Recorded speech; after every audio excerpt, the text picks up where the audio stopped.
നിങ്ങൾക്ക് 1 മിനിറ്റ് കൊണ്ട് റിവേഴ്സ് പഠിക്കാൻ പറ്റില്ലെങ്കിൽ ഈ കാർ നിങ്ങൾക്ക് ഞാൻ ഫ്രീ തരും, അല്ലെങ്കിൽ നിങ്ങളുടെ കാറ് എനിക്ക് തരേണ്ടി വരും.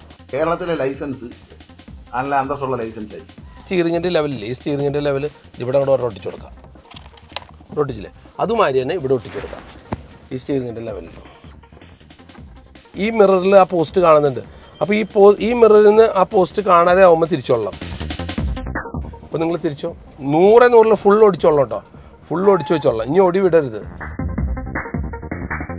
സ്റ്റിയറിങ്ങിൻ്റെ നേരെ ഒട്ടിച്ചിരിക്കുന്ന ടേപ്പ് പില്ലർ എത്തിക്കഴിഞ്ഞാൽ നിങ്ങൾ സ്റ്റിയറിങ് നേരെ ആക്കിക്കോ, വണ്ടി നേരെ ബാക്കോട്ട് പോകും. 2 പില്ലറിൻ്റെ ഉള്ളിൽ കറക്റ്റായിട്ട് പോകുന്നില്ലേ, സ്ട്രൈറ്റ് ആയിട്ട് വന്നില്ലേ? കണ്ടാ ഒരു വ്യത്യാസം ഉണ്ടോ? ഇല്ലല്ലോ. രാവിലെ തൊട്ട് വൈകുന്നേരം വരെ നമ്മൾ ജോലി ചെയ്തുകൊണ്ട് നമ്മൾ ആരും പൈസക്കാരായിട്ട് തീരില്ല. നിങ്ങൾ ജോലി ചെയ്യുമ്പോൾ എത്രമാത്രം ആംഗിളുകൾ നിങ്ങൾക്ക് കാണാൻ സാധിക്കുന്നുണ്ടോ അത്രമാത്രം പൈസ നിങ്ങൾക്ക് വേണ്ടി കുമിഞ്ഞുകൂടും. ഇങ്ങനെ പ്രാക്ടിക്കൽ എക്സ്പീരിയൻസ് തരുന്ന, പ്രചോദനം തരുന്ന ഒരു ക്ലാസ്സിന് ഉടൻ തന്നെ ഞങ്ങളുടെ പ്രതീക്ഷിക്കാം.